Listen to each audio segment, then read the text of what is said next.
Started making money online actually from a toilet, from a bathroom, from a toilet stall, literally actually. While I was sitting on the toilet, I said that word now 3 times, but true, honestly.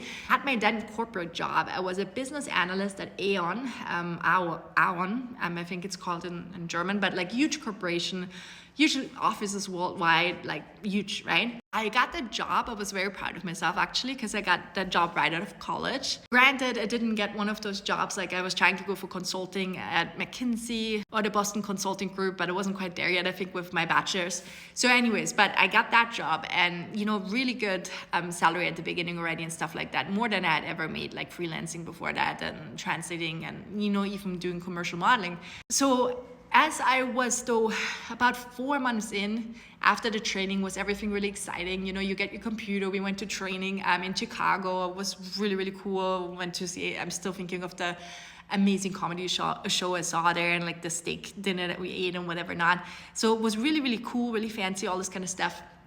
And exciting. But then I realized, as we got to about, I don't know, half a year in, and I look at my higher ups, right? My direct manager, she was amazing. Like Christy, I still think about her. She was really such a sweetheart. And then the higher up from her, I actually forgot his name, but he was also very nice. What I realized is, I looked at them and I was thinking they actually never had done a different type of job again. It was interesting because like the type of niche category that we were in was really interesting, because it didn't allow you to kind of move to industries, right? You could sometimes, but it was most of the people that started working at Aon at what I did with the types of clients we worked at, they were usually kind of pretty stuck there unless they moved maybe to sales or something like that.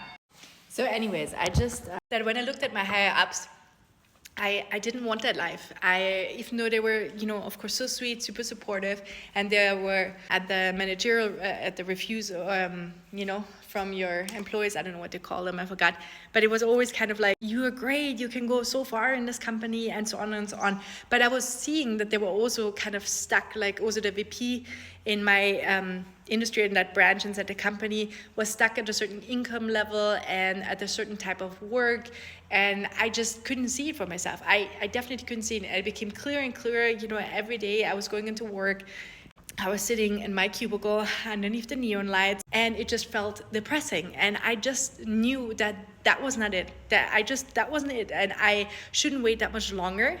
I was probably trying to wait it out and sit it out for about a year. And then I'm like, I have to find something else. And while that was going on, between like 6 months to a year, I was taking then extended bathroom breaks, and don't get me wrong, I was still like a top employee. I was always getting everything done and went above and beyond. But during my bathroom breaks and during lunch breaks, I started actually doing something very simple. I started freelancing on a freelancing site called Fiverr and Upwork. And the reason I did that was, it was really weird, but I went at the same time then to kind of like have a creative outlet, because mine was really analytical and data oriented, my corporate job. So I went to a stand-up comedy club, and I was doing an improv course there, and I met someone there that turned out to be, funnily enough, our neighbor in California. Back at that time, literally across from our apartment,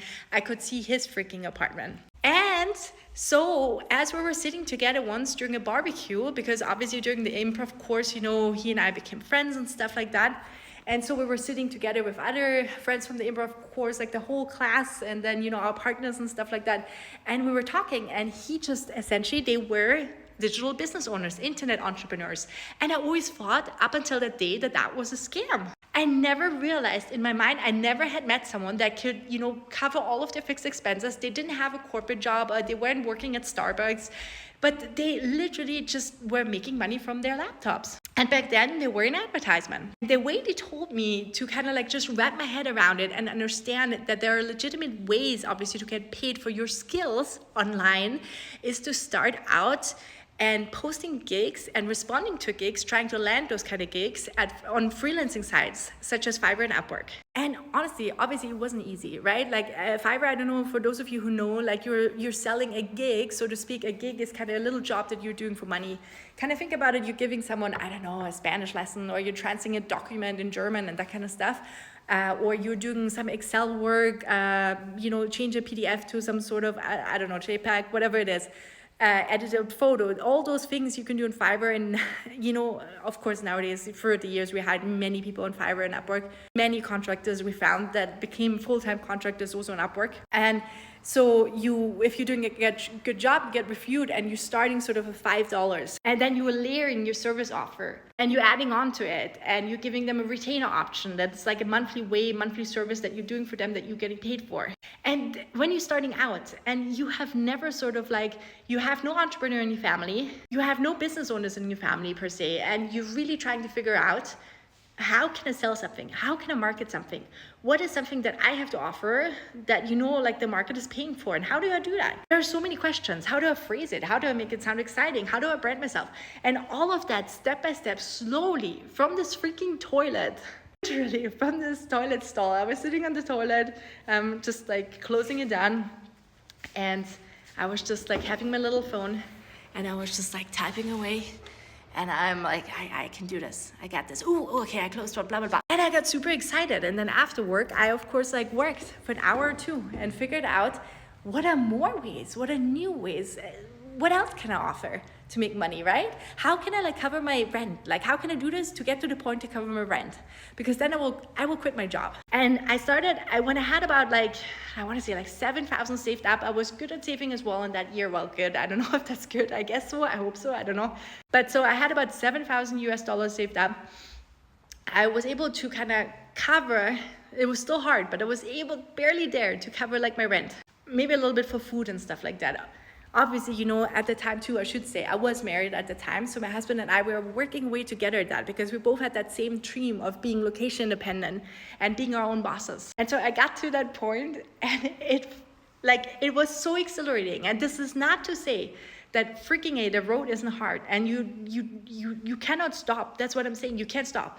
When so many people stop, I find, or so many people, they don't really get started because they're not putting out enough volume. They're not trying to sell to like different things to really figure out what is their sweet spot. And when some bad client, because they're bad clients, getting back in them and like bashing them, hey, this is not good work, they like take it so personally, they give up. And all I want to say with this is like, just don't, right? Like, if you have a dream nowadays, and that's something like my husband and I, we both like internet entrepreneurs. And with the internet, you can maximize and leverage your time.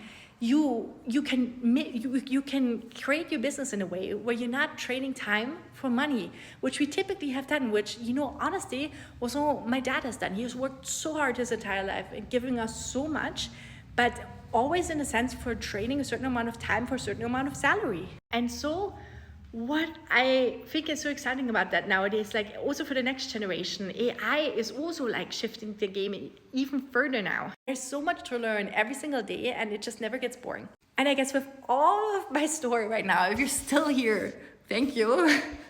By the way, if you're still here, amazing. Like, seriously, virtual kiss, hug. Okay, that might be a low word, but anyways.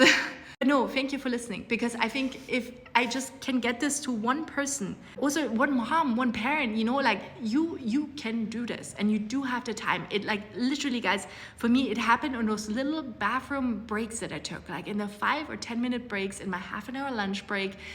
I found little pockets of time, and I just kept being focused and consistent, and I didn't give up. And this is where you get to the stage of, I don't know, realizing your next dream, and then you have a next dream and stuff.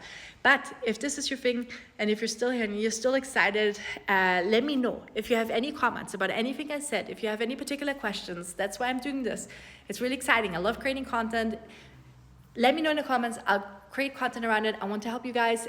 Also, I have, of course, resources. I have lower paying resources, run higher paying resources. If you feel like inspired by that, click on the link in my bio.